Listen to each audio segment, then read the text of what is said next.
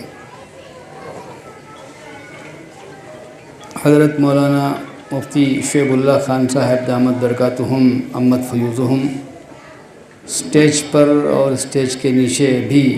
تشریف فرما تمام ہی علماء کرام، اساتذہ مدرسہ، عزیز طلباء، سامعین اعظام، معزز خواتین، حضرت مفتی صاحب دامت برکاتہم کے بیان کے بعد یقیناً کوئی بیان معنی نہیں رکھتا، اور میں سمجھتا ہوں کہ حضرت کا بیان ہم سب کے لیے کافی ہے۔ میں بھی جو آیا ہوں مفتی عمر صاحب دامت برکاتہم کے تقاضے اور اصرار پر، پھر دوسری وجہ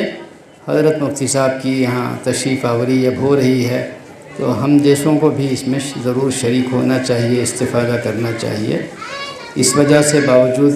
مشغولی کے میں یہاں حاضر ہو گیا۔ حضرت نے بنیادی جو باتیں کہی ہیں یقیناً وہ عام طور سے ایسی باتیں نہیں کہی جاتی،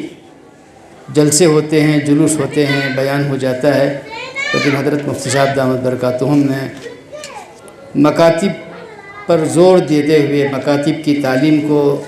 اہم بتاتے ہوئے، بنیادی جو کام مکاتب میں ہوتا ہے، فرض عین کی تعلیم جو دی جاتی ہے، اس کی طرف توجہ دلائی ہے۔ یقیناً یہ بہت بڑی بات ہے اور بہت ہی پریارٹی بیسس پر، یعنی ترجیحی بنیاد پر ایسے کاموں کو کرنے کی اس وقت پر شدید ضرورت ہے، اور ایسے بیانات کی ضرورت ہے۔ بنیادی طور پر ہمارے ان چھوٹے چھوٹے بچوں کے ایمان کو، عقیدے کو، ان کے اندر اخلاق کو بنانے کی محنت اور فکر ابھی سے کی جائے گی تو پھر انشاءاللہ وہ جس ماحول میں بھی جائیں گے وہاں جا کر متاثر ہونے کے بجائے وہ متاثر کر سکیں گے، وہ دوسروں کے سامنے ایک چیلنج بن کر زندگی گزار سکیں گے، ورنہ جیسے فتنوں کے بارے میں آپ نے فرمایا کہ فتنے اچک لیں گے، تو لہذا ہمیں ان مکاتب کی قدر کرنی چاہیے۔ ہمارے شیخ حضرت مولانا مفتی حضرت مولانا سید ابوالحسن علی میاں ندوی رحمۃ اللہ علیہ، جن کا نام نامی اسم گرامی آپ نے بھی اپنے بیان میں لیا، حضرت فرماتے تھے کہ مکاتب کا جال بچھا دو، جگہ جگہ محلوں میں، علاقوں میں، شہروں میں، گلیوں میں، دیہاتوں میں حضرت فرماتے تھے کہ مکاتب کا جال بچھا دو۔ اگر ان مکاتب کے جال کو بچھایا جائے گا اور اپنے بچوں کی تعلیم مکاتب میں ہوگی تو انشاءاللہ ہمارے بچے محفوظ رہیں گے، ان کا ایمان محفوظ رہے گا، ان کا عقیدہ محفوظ رہے گا۔ وہ بچے چھوٹے چھوٹے، ان کو چھوٹے سمجھ کر ہم چھوڑ دیں گے اور ان کی فکر نہیں کریں گے تو پھر آگے چل کر یہی بچے ہمارے لیے وبال جان بن سکتے ہیں۔ اللہ نے یہ مکتب اور اسی طرح کے جتنے مکاتب قائم کیے ہیں ہمارے لیے بہت بڑی نعمت ہے، اور ہمارے لیے اس کی قدر کرنا اور ان مکاتب سے محبت کرنا، ان مکاتب کی طرف توجہ کرنا، اور ایک مکاتب کا تعاون، ایک تو جیسے حضرت نے فرمایا کہ بچوں کو دے کر مکاتب کا تعاون کرنا، یعنی مکاتب نے بچوں کو بھیجنا، یہ بڑا تعاون ہے۔ باقی اور جس قسم کا بھی تعاون ہو سکتا ہے اس طرح کا تعاون کرنا، ان مکاتب میں جو محنت ہوتی ہے اس کی محنت کو دیکھ کر خوش ہونا اور اس کی خبروں کو سن کر خوش ہونا، یہ بھی گویا کہ مکاتب کے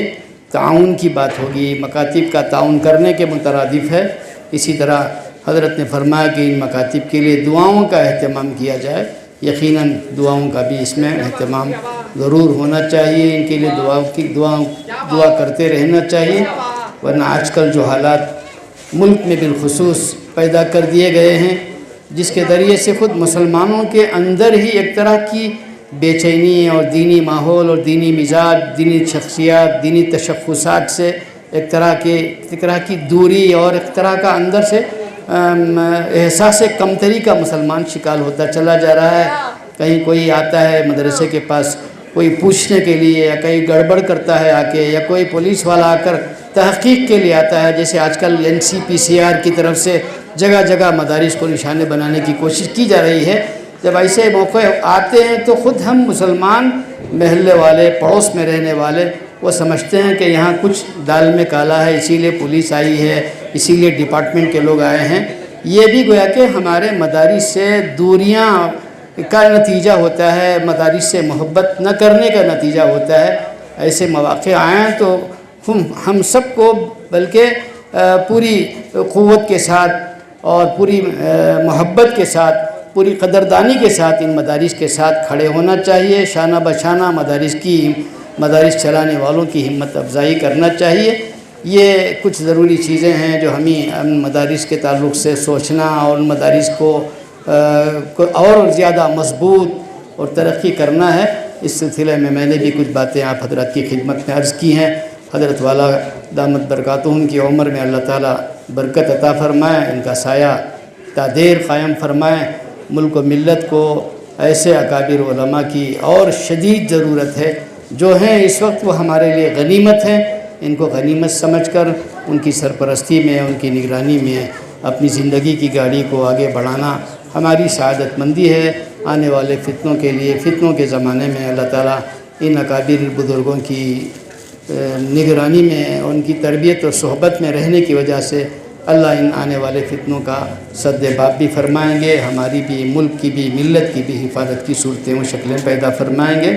میں انہی چند کلمات کے ساتھ مولانا مفتی عمر صاحب دامت برکاتہم کو مبارکباد پیش کرتا ہوں اور شکر گزار ہوں کہ آپ ہمیشہ دعوت دیتے رہتے ہیں اور مجھ ناچیز کو بلاتے رہتے ہیں۔ اللہ تعالیٰ ہم سب کے آج کے جمع ہونے کو، کہنے سننے کو بے انتہا قبول فرمائے۔